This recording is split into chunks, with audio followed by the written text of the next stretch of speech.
Hello students, आज हम लोग नया टॉपिक स्टार्ट करेंगे स्टूडेंट्स। और आज मैं आप लोगों को आईटीएफ पढ़ाऊंगा, means inverse trigonometric functions. Students, ये टॉपिक डिफरेंशिएशन में भी काम आएगा। एक एक्सरसाइज हमारे पास डिफरेंशिएशन में भी है जिसमें इनवर्स ट्रिग्नोमेट्रिक फंक्शंस के क्वेश्चंस हमारे पास मिलेंगे और ट्रिग्नोमेट्रिक ट्रांसफॉर्मेशंस के मिलेंगे जिसमें आईटीएफ लगता है। आज टॉपिक स्टार्ट करने से पहले आज के लेक्चर में मैं इसका इंट्रोडक्शन लूंगा, मेन पार्ट। देखिए स्टूडेंट्स, इनवर्स ट्रिग्नोमेट्रिक फंक्शंस को पढ़ने के लिए पहले मुझे उन बच्चों की हेल्प करनी है जिन्होंने फंक्शंस नहीं पढ़ा हुआ है या जिनका फंक्शंस 11th में पढ़ा हुआ है बट रिवाइज नहीं है। तो पहले उन बच्चों को मैं बताऊंगा फंक्शंस क्या होते हैं। फंक्शंस बताने के बाद मैं इनवर्स का इंट्रोडक्शन दूंगा और इनवर्स का इंट्रोडक्शन के बाद फिर मैं बात करूंगा इनवर्स ट्रिग्नोमेट्रिक फंक्शंस की। राइट, चलिए स्टार्ट करते हैं, टाइम वेस्ट नहीं करते आप लोगों को। स्टूडेंट्स, हमारे पास ये फंक्शंस क्या होते हैं, पहले इसकी बात करते हैं।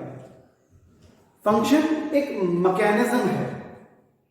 इस मैकेनिज्म के अंदर आप वैल्यू पुट करते हो। जो वैल्यू आप पुट करते हो वो इनपुट कहलाती है, वो प्रीइमेज कहलाती है और वो कहलाती है डोमेन। जो उसमें से वैल्यू आती है वो आउटपुट है, इमेज है और रेंज है। एरो डायग्राम के थ्रू अपनी बात को मैं थोड़ा समझाने की कोशिश करता हूं। स्टूडेंट्स, ये मेरे पास एक सेट ए हो गया, ये मेरे पास एक सेट बी हो गया। बात करिए मैंने सेट्स की, एक सेट ए है, एक सेट बी है। इसमें ए बी सी, इसमें अल्फा बीटा गामा। स्टूडेंट्स, शुरुआत हुई सेट्स से।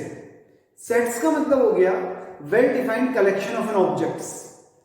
मतलब जो ऑब्जेक्ट्स वेल डिफाइंड हैं आपको उनका कलेक्शन करना है। उसके बाद स्टूडेंट्स बात कर रहे हैं हम लोग सेट्स के बाद दो सेट्स के प्रोडक्ट की।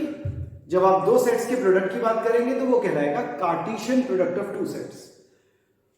उन कार्टेशियन प्रोडक्ट का जो सबसेट होता है, उस कार्टेशियन प्रोडक्ट का जो सबसेट होता है वो रिलेशन होता है और स्पेसिफिक रिलेशंस जो होते हैं वो फंक्शंस होते हैं।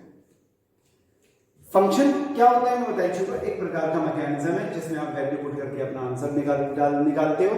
जो वैल्यू पुट कर रहे हैं वो डोमेन है। हर फंक्शन में हर वैल्यू आप पुट नहीं कर सकते। ऐसा तो है नहीं कि हर मशीन में आप कुछ भी पुट कर दोगे। उस मशीन का अपना एक मैकेनिज्म होगा, आप उसके अंदर वही पुट कर सकते हो जो वो एक्सेप्ट करेगी। तो हर फंक्शन के अंदर आप सारी वैल्यूज पुट नहीं कर सकते। फंक्शन में मेन पॉइंट पर आता हूं।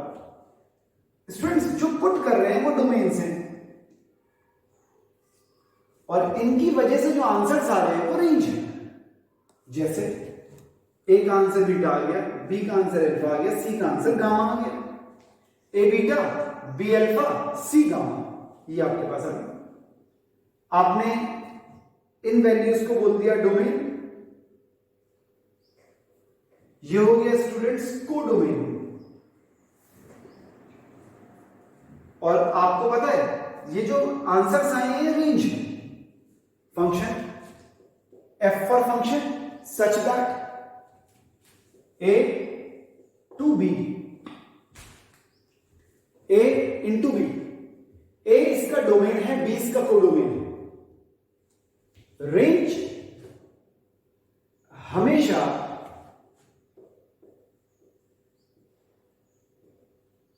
स्टूडेंट्स कोडोमेन की सबसेट होता है। रेंज इज अ सबसेट और इक्वल्स टू कोडोमेन। तो ए एफ फंक्शन, ए उसका डोमेन, बी उसका कोडोमेन। और थोड़ा प्रॉपर्ली बताता हूं, y equals to F X एक फंक्शन है। इसके अंदर x क्या है स्टूडेंट्स, डोमेन, प्रीइमेज। y क्या है, रेंज, इमेज। फंक्शन आप लिखते हैं f इज टू, ए का आंसर बीटा है,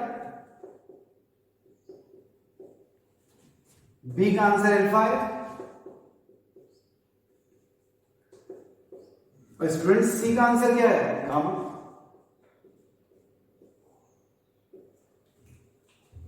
ए alpha B sorry A beta be alpha C gamma, ये मेरे पास आ गया फंक्शन या राइट। एक और इंपॉर्टेंट बात बताता हूं, क्वेश्चन ये दे दो रहा है क्या फंक्शन है क्या नहीं है। एक बार इसको देख लीजिएगा please. F for function, A set है बी सेट है, A domain B codomain, f for function A domain B codomain, range codomain का सबसेट होती है और इक्वल होता है, y equals to F x आ गया, x रखोगे तो y आएगा, ए का आंसर बीटा, बी का आंसर अल्फा, सी का आंसर गामा। राइट स्टूडेंट्स, इसी बात को मैं आगे बढ़ाऊंगा, बट उससे पहले आपको एक चीज और बताता हूं, आपको बताता हूं कि फंक्शन क्या नहीं हो सकता। स्टूडेंट्स, हम लोग एरो डायग्राम से अपनी बात को थोड़ा क्लियर करते हैं।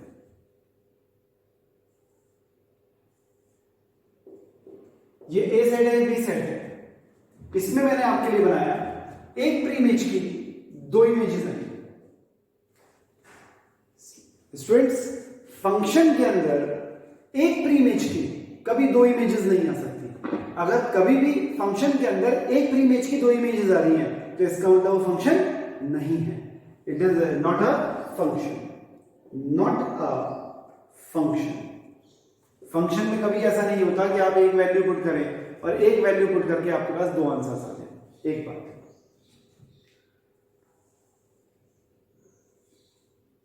बच्चों इसकी इमेज ये आ रही, इसकी इमेज ये रही, इसकी इमेज ये रही, लेकिन ये किसकी इमेज है? दिस इज अ फंक्शन, ये फंक्शन होता है। लेकिन अगर मैं ये डॉट उठाकर यहां मिला दूं तो this is not a function, not a function. देखिए ये फंक्शन नहीं होगा।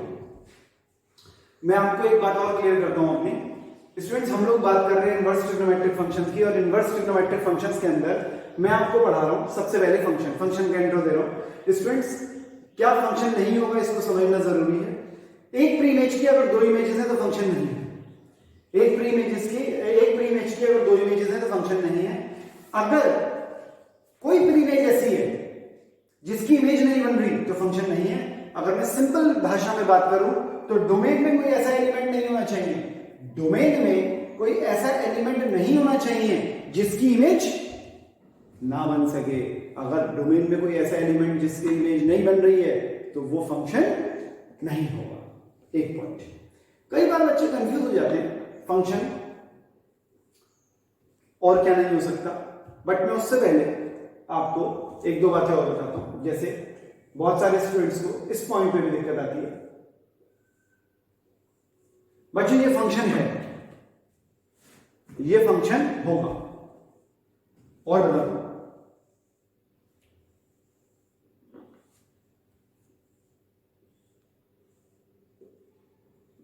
ये भी फंक्शन है।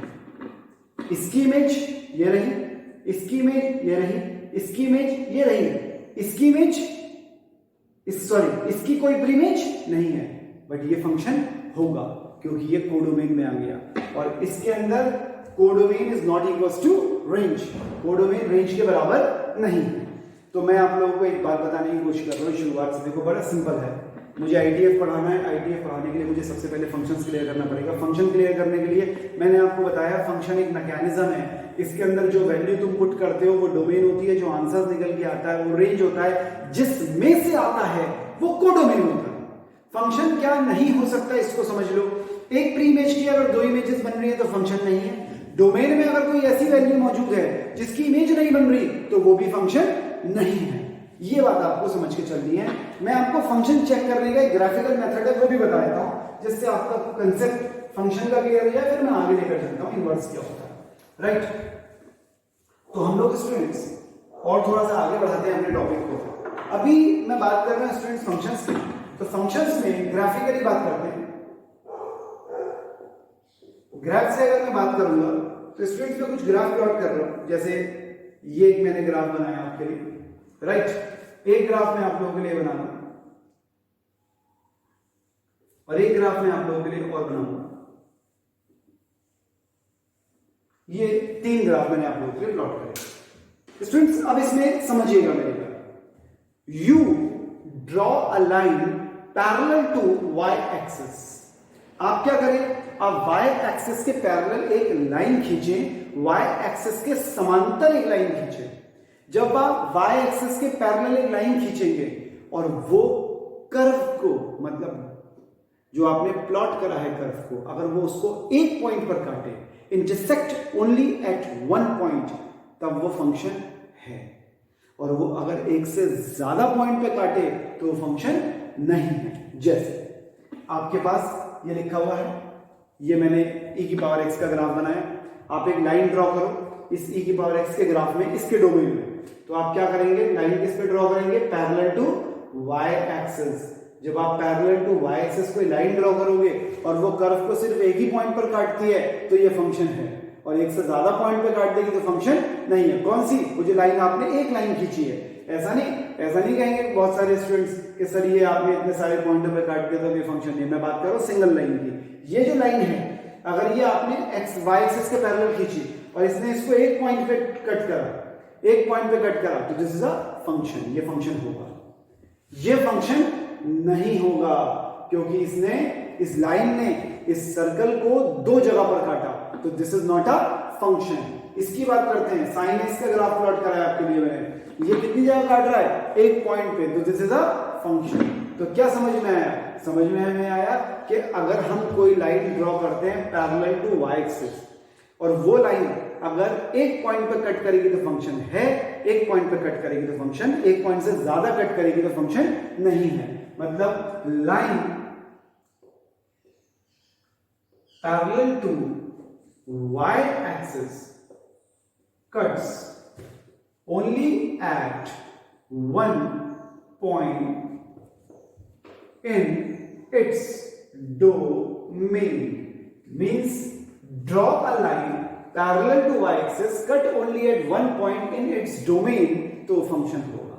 तो मैं उम्मीद करता हूं कि जो 11th क्लास के स्टूडेंट थे उनको फंक्शन समझ में आ गया होगा। और अभी तो फंक्शन चैप्टर आप लोग पढ़ेंगे या आप पढ़ चुके हैं तो उसमें ये चीज क्लियर होगी। जिन बच्चों ने फंक्शन पढ़ लिया है उनको हल्का फुल्का है, बोरिंग लगेगा, लेकिन कोई नहीं, रिवाइज करना है स्टूडेंट्स। टॉपिक में वहीं से लेकर चलना चाहता हूँ कि सब जुड़ जाए। ऐसा ना हो कि जिनको फंक्शन आता है उनको तो ये लगेगा कि सर ये बेकार ही बता रहे हैं, बट मुझे सभी का ध्यान रख के चलना है स्टूडेंट्स, तो इसलिए मैंने ये फंक्शन आपको थोड़ा सा बता दिया। अब क्वेश्चन ये उठता है, सर ये तो समझ में आ गया, चलो फंक्शन है। अब क्वेश्चन ये उठ रहा है कि sir what is the meaning of inverse here, inverse क्या है। चलो इनवर्स पर आते हैं students. y equals to fx, मेरे पास एक फंक्शन है, ठीक है स्टूडेंट्स। इसमें x आप पुट कर रहे हैं और y आ रहा है। चलो f for function, a domain b range, change करते हैं। इनवर्स में क्या होता है, इनवर्स में होता है जो रख रहे हो, ये रखा, ये आया, अब ये रखोगे, ये आएगा। मींस जो डोमेन है वो रेंज बन जाएगा और जो रेंज है वो डोमेन बन जाएगा, तो फंक्शन बनेगा। देखिएगा अब आप इसे लिख सकते हैं x equals to F Y, मतलब अब हो क्या रहा है, अब y पुट कर रहे हो, x आ गया तो चेंज हो गया, तो दिस इज एन इनवर्स। चलो इसको एरो डायग्राम से ही बताता हूं आपको, एरो डायग्राम से बताऊंगा। ये मेरे पास एक सेट है A, राइट, ये सेट हो गया B। अब आपने क्या करा, आपने इसकी इमेज ये आ गई, इसकी इमेज ये आ गई, इसकी इमेज ये आ गई, ठीक। अगर आप A टू B जा रहे हैं तो फंक्शन है, और अगर आप B टू A आ रहे हैं तो क्या होगा स्टूडेंट्स, इनवर्स, तब इनवर्स आएगा। तो अगर आप इसमें बात करेंगे इनवर्स की तो F इनवर्स कितना हो जाएगा, F इनवर्स हो जाएगा F inverse such that B arrow A, B into A, मतलब B अब की बार डोमेन हो गया और A रेंज हो गया। आपको पढ़ना आना चाहिए। F for function such that A domain है, B कोडोमेन है, लेकिन यहां पर कोडोमेन और रेंज बराबर हो गया, बताऊंगा क्यों, उस पॉइंट पे भी आता हूं। उसके बाद आप x पुट कर रहे थे, y आ रहा था, अब y पुट करोगे तो x आएगा। A टू B जा रहे हो फंक्शन है, B टू A आ रहे हो इनवर्स है, राइट। एक और एग्जांपल ले सकता हूं, f फॉर फंक्शन, ठीक, सच दैट, या f for function equals to, चलो आपको रोस्टर फॉर्म में बता देता हूं। मेरे पास ये आ रहा है a, b, c, d, e, f, मान लीजिए कोई फंक्शन है। अब आपको इसका इनवर्स निकालना है। अगर आप इसका इनवर्स निकालेंगे तो क्या लिखोगे, b, a, a ने b की प्लेस ले ली, b ने a की प्लेस ले ली, इनवर्स हो गया। D, C and F, E, ये मेरे पास स्टूडेंट्स इनवर्स हो गया। तो इनवर्स तो मैंने आपको बता दिया क्या होता है, और मैं आपको धीरे धीरे क्लियर करना शुरू करता हूँ। स्टूडेंट्स हम लोग बात कर रहे हैं इनवर्स की, ट्रिग्नोमेट्रिक इनवर्स की। तो मैं फंक्शंस पे f हमारे पास एक फंक्शन है जिसमें a टू b जा रहे हैं, y रखोगे x आ जाएगा तो इनवर्स हो गया, a टू b आ रहे हो फंक्शन है, b टू a आ रहे हो इनवर्स है। ये मेरे पास इनवर्स के बारे में कुछ पॉइंट्स हो गए। अभी और आपको बताता हूं,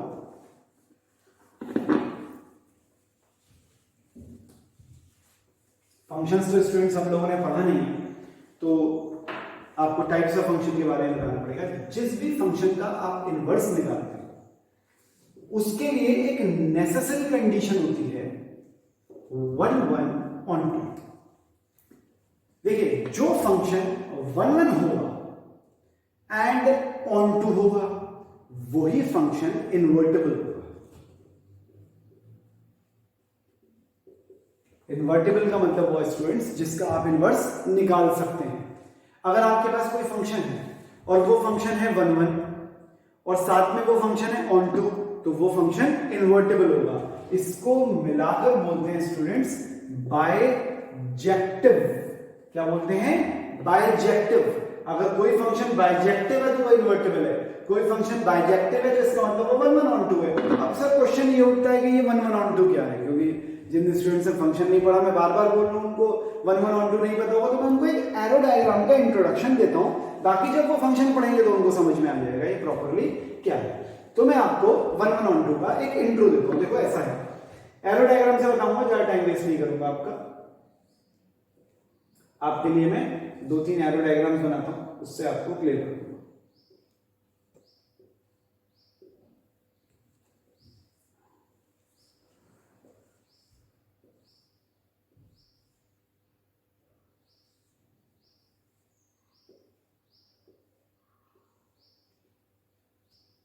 देखिए स्टूडेंट्स 1 1 की बात करते हैं पहले हम।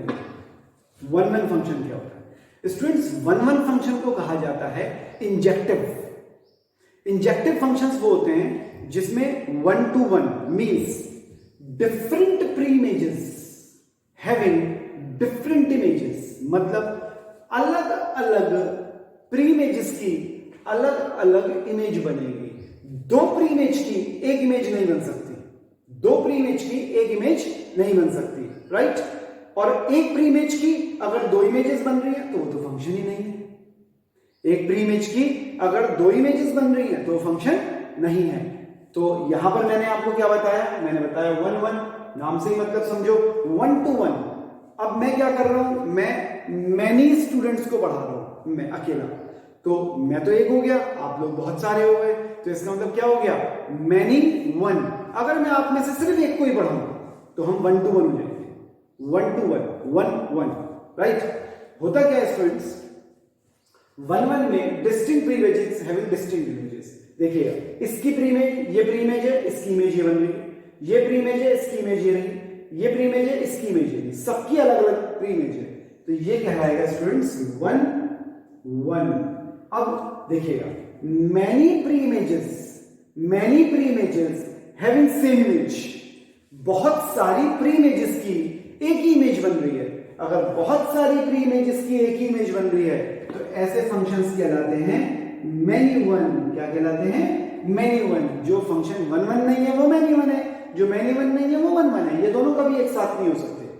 1 1 मैनी 1, अगर ये 1 1 है तो मैनी 1 नहीं होगा, अगर ये मैनी 1 है तो 1 1 नहीं होगा। इधर आ जाओ, मैं बहुत अच्छे से जानता हूं दिस इज मैनी 1, आप भी सोच रहे हो सर ये तो मैनी 1 है, दोबारा लिख दिया, दोबारा ही लिखा है। अब मैं आपको इनटू और ऑन टू का डिफरेंस बता रहा हूं।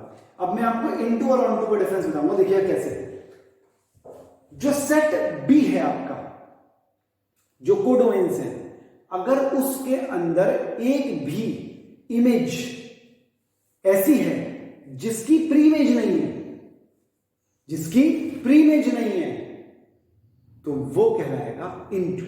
मींस सारी की सारी जितनी भी इमेजेस हैं सबकी प्रीइमेज होनी चाहिए, तो वो कहलाता है ऑन टू। मींस देखिएगा, इसकी प्रीइमेज ये रही, इसकी प्रीइमेज ये रही, इसकी प्रीइमेज ये रही, ये क्या कहला रहा है स्टूडेंट्स? On to. क्योंकि सबकी प्रीइमेज है। इसमें देखिएगा, इसकी प्रीइमेज ये रही, इसकी प्रीइमेज यहां पर मौजूद है, इसकी प्रीइमेज यहां मौजूद है। इस डॉट की कोई प्रीइमेज नहीं है। इसका मतलब अगर इस डॉट की कोई प्रीइमेज नहीं है तो ये क्या हो गया स्टूडेंट्स, इनटू। तो अब मैं आपको दोबारा से अपनी बात क्लियर करके दिखाता हूं। This is 1 1 on 2, this is many 1 on 2, this is on to many 1 and this is into 1 1।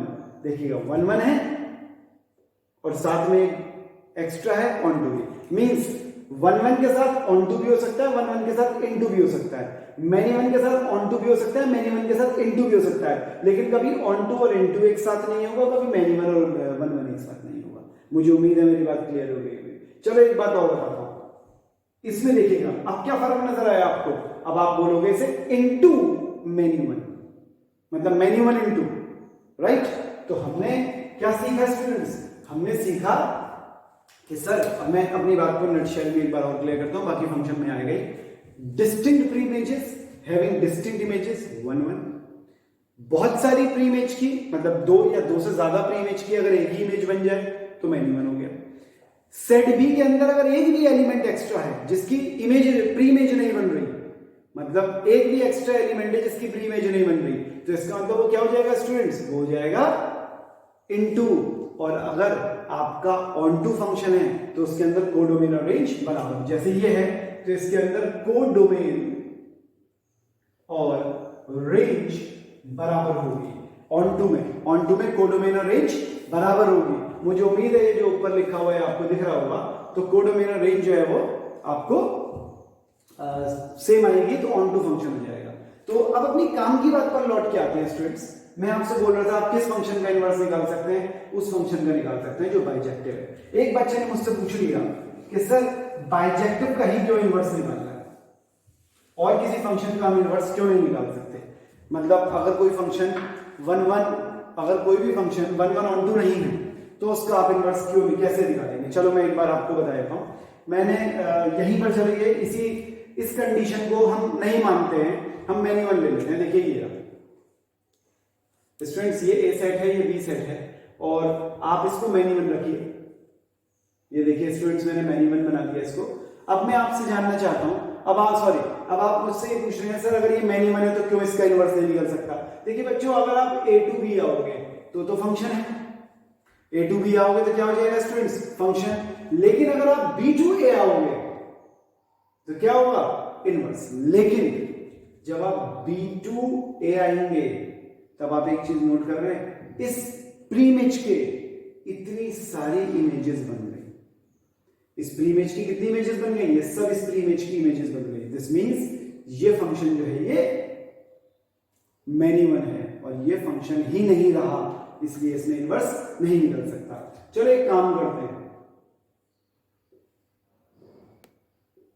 अब ये मेरा 1 1 है, इसकी मुझे इमेज निकालनी है। चेक करिएगा, ऑन टू नहीं, मैं इसे इनटू मानूंगा। चलिए यहां से इधर आएंगे, फंक्शन है, लेकिन जब रिवर्स जाएंगे तो इनवर्स आता है, लेकिन इसकी इमेज ही नहीं बन रही, और इसकी इमेज ही नहीं बन रही तो ये फंक्शन ही नहीं होगा। तो मतलब क्या हुआ, एक प्री इमेज की अगर 2 इमेजेस बनती हैं तो फंक्शन नहीं है, और अगर कोई डोमेन में वैल्यू लिखी है और उसकी इमेज नहीं बन रही तो वो भी फंक्शन नहीं है। तो देखो, डोमेन में वैल्यू लिखी है, इमेज नहीं बन रही, फंक्शन नहीं है, तो इनवर्स कैसे निकालोगे।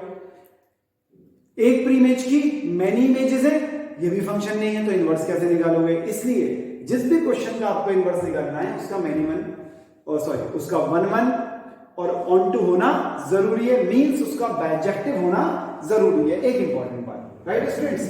अब मैं आपको ये बता दिया स्टूडेंट्स मैंने फंक्शन क्या होता है, उसके बाद मैंने आपको ये भी बता दिया कि इनवर्स क्या होता है। तो इनवर्स किसका निकालोगे बच्चों, इनवर्स निकालोगे आप ट्रिग्नोमेट्रिक फंक्शंस का। ट्रिग्नोमेट्रिक फंक्शंस का इनवर्स निकालेंगे, तो जब हम ट्रिग्नोमेट्रिक फंक्शंस का इनवर्स निकालेंगे तब देखिएगा क्या आता है। अब इनवर्स तो आपको हर फंक्शन का निकालना है, राइट। लेकिन ट्रिग्नोमेट्रिक फंक्शंस के इनवर्स हम इस क्लास में पढ़ेंगे। अच्छा, एक क्वेश्चन और होता है कि क्या सर हम सारे फंक्शंस, जितने भी फंक्शंस हैं, क्या हम सबके इनवर्स निकाल सकते हैं? बिल्कुल नहीं, हम सिर्फ उनके इनवर्स निकाल सकते हैं जो बाइजेक्टिव है। तो पहले हमें चेक करना पड़ेगा कि वो बाइजेक्टिव है या नहीं, मतलब 1 1 on 2 है या नहीं। अगर वो 1 1 on 2 है तो हम उसके इनवर्स निकालेंगे, राइट। हम उसके क्वेश्चंस करेंगे फंक्शंस के अंदर ही, या आप लोग फंक्शंस के अंदर उसके क्वेश्चंस कर चुके होंगे। अब मैं सवाल उठा रहा हूं सर कि इनवर्स ट्रिग्नोमेट्रिक फंक्शंस क्या होता है, right students. Inverse trigonometric functions में अब मैं ट्रिग्नोमेट्री का इनवर्स कैसे निकालता हूं, देखिए हमारे पास ट्रिग्नोमेट्रिक फंक्शन है sin x, राइट। ये मेरे पास एक फंक्शन है y equals to sin x। आप क्या कर रहे हो, ये है डोमेन, राइट, ये क्या है रेंज, तो ये तो वैल्यू है, और ये क्या है एंगल। ये आप एंगल पुट करते हो और ये क्या निकल के आती है, इसकी वैल्यू निकल के आती है। इनवर्स में क्या लिखते हो आप, इनवर्स में लिखते हो y equals to sin inverse x। अब क्या रखोगे, रिवर्स हो गया। अब हो गया बच्चों रिवर्स। अगर रिवर्स हो गया तो क्या हुआ, ये हो गई स्टूडेंट्स वैल्यू, और ये क्या हो गया, ये हो गया एंगल, तो आपका साइन इनवर्स आ गया, राइट। मैं अपनी बात को और थोड़ा क्लियर करता हूं, देखिएगा आप फंक्शन को लिखते हैं साइन इनवर्स x, ऐसे फंक्शन लिखा जाता है। एक इंपॉर्टेंट बात, दूसरी इंपॉर्टेंट बात सुनिएगा please, sine inverse x is not equals to 1 upon sine x। Sine inverse x 1 upon sine x के बराबर नहीं है। तीसरी इंपॉर्टेंट बात, हमारे पास students sine inverse x 1 upon sine x के बराबर नहीं है, लेकिन अगर साइन x की पावर -1 है तो आप 1 अपॉन साइन x लिख सकते हो। अगर साइन x की पावर है तो 1 अपॉन साइन x लिख सकते हो। एक बात और, y equals to arc sine x भी लिखा जाता है कई बार साइन इनवर्स x को। जनरली हम लोग इसे यूज नहीं करते हैं, लेकिन ये आता है। तो मैं उम्मीद करूंगा कि आपको ये वाली मेरी बात समझ में आई होगी। मैंने आपको बताया एंगल रख रहे हो, वैल्यू आ रही है, आपकी बार वैल्यू रखोगे एंगल आएगा, इनवर्स हो गया, चेंज हो गया, राइट। साइन इनवर्स x मैं पढ़ रहा हूं फंक्शन, साइन इनवर्स x हम not equals to 1 upon sine x लिखेंगे। साइन x की पावर -1 है तो आप 1 अपॉन साइन x लिख सकते हो। इनवर्स को आर्क साइन x भी लिखा जा सकता है, राइट स्टूडेंट्स। एक बार इसे देख लीजिएगा।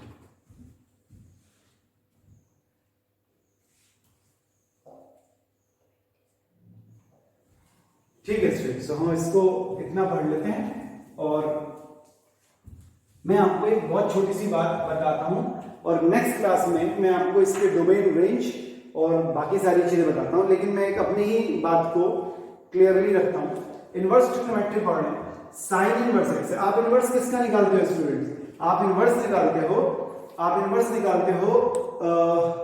1 1 on 2 का। चलिए शुरू करते हैं। मैं आपको नेक्स्ट क्लास के लिए तैयारी करके चल रहा हूं थोड़ी सी। स्टूडेंट्स, ये मैंने साइन एक्स का ग्राफ प्लॉट करा है, ये 0 है, ये पाई, दिस इज 2 पाई, ये है स्टूडेंट्स माइनस पाई, ये आ गया -2 पाई।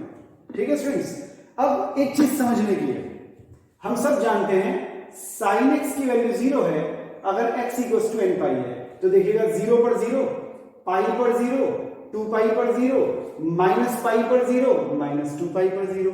इसका मतलब क्या हुआ, इसका मतलब ये हुआ ये मैनी वन फंक्शन है। कौन सा फंक्शन है, many one. Many one function का मतलब क्या हुआ, मैनी एंगल्स पर सेम वैल्यू आ रही है, तो आप फिर इसका इनवर्स कैसे निकाल सकते हो। फिर तो क्वेश्चन ये रेज हो गया कि सर ये तो 1 1 है ही नहीं, आप कह रहे हो कि इनवर्स निकालने के लिए बाइजेक्टिव होना जरूरी है। मैं क्या करूंगा, मैं इसके छोटे छोटे पार्ट्स में स्प्लिट कर दूंगा और उनके इनवर्स निकालूंगा। जैसे मैं आपको इनवर्स के बारे में और बताऊंगा, उसके इनवर्स निकालूंगा। जैसे मैंने इसको लिया यहां पर, यह है स्टूडेंट्स -π/2 और ये आ गया π/2। हमने क्या करा, हमने ग्राफ को ब्रेक कर दिया -π/2 और π/2 के बीच में। तो हमारे पास कितना ग्राफ प्लॉट हो रहा है स्टूडेंट्स, हमारे पास ये देखिए मैंने ग्राफ को ऐसे बनाया आपके सामने, और इसके बाद ये मैंने 2 लाइन खींची, ये 0 था, ये -π/2 और π/2 हो गया, ये मैंने मिटा दिया, इधर मैंने मिटा दिया। अब आपको करना क्या है, जितना ग्राफ बचा है बोर्ड पे आपको इसका इनवर्स निकालना है। जितना ग्राफ बचा है आपको इसका इनवर्स निकालना है। तो मैं उम्मीद करता हूं कि आप मेरी बात को समझ पाए होंगे। तो साइन का ग्राफ कहां से बनेगा, -π/2 से लेकर +π/2 तक। इसका ग्राफ -π/2 से लेकर +π/2 के बीच में इसका ग्राफ बनेगा। एक बार इसे प्लीज नोट कर लीजिए।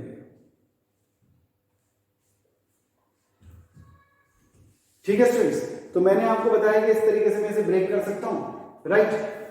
बाकी बात हम लोग नेक्स्ट क्लास में कर लेंगे स्टूडेंट्स, और मुझे उम्मीद है आपको फंक्शंस और इनवर्स समझ में आ गए होंगे और आपको यह भी पता लग गया होगा कि ये टॉपिक अब तक मैंने क्यों नहीं पढ़ाया था। अब नेक्स्ट क्लास में ये टॉपिक मैं आपको पढ़ाना शुरू कर रहा हूं, और नेक्स्ट क्लास में जब ये टॉपिक मैं आपको पढ़ाना शुरू करूंगा तो आप नोटिस करिएगा अब मैं आपको इनवर्स ट्रिग्नोमेट्री के बारे में एक एक करके चीजें बतानी शुरू करूंगा, right. All the best to all of you, और आगे हम लोग इनवर्स ट्रिग्नोमेट्री लेकर चलते हैं। छोटा टॉपिक है, जल्दी क्लियर हो जाएगा।